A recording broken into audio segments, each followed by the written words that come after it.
So I'm going to go straight into some case studies, and I know that some of you will be really curious to see about these. So this is actually one of Teresa's doggies, little Daisy, little Jack Russell Terrier, and she became ill quite suddenly. Teresa reached out and was concerned about her.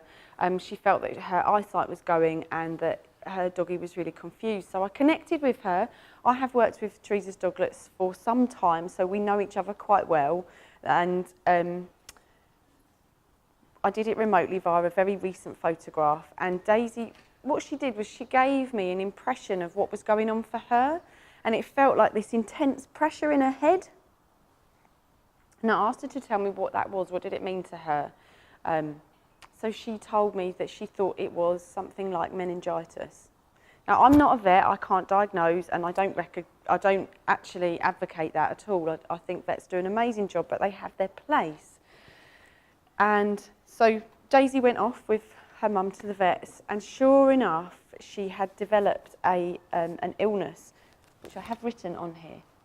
Optic neuritis. I've said that the right way. Optic neuritis, which is caused by meningitis.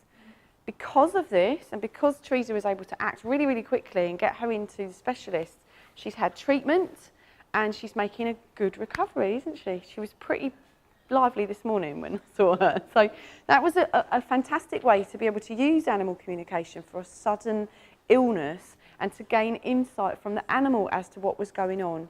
So animals are naturally stoic in their nature. It's a sign of weakness to show any sort of illness. So they don't say to me, they don't give me everything. It's very filtered, especially when it's a physical pain. So I didn't get what she was feeling. I got her impression of it, which was this pressure on her head that was pushing her eyes forwards. When I asked her what that meant to her, she told me what she thought.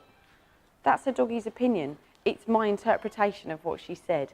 I can only share that information with Teresa and make suggestions on what's a good way to move forwards, which she did with haste, and the quick response meant that we were able to get treatment for her and not lose her eyesight. So that was excellent, wasn't it? Excellent.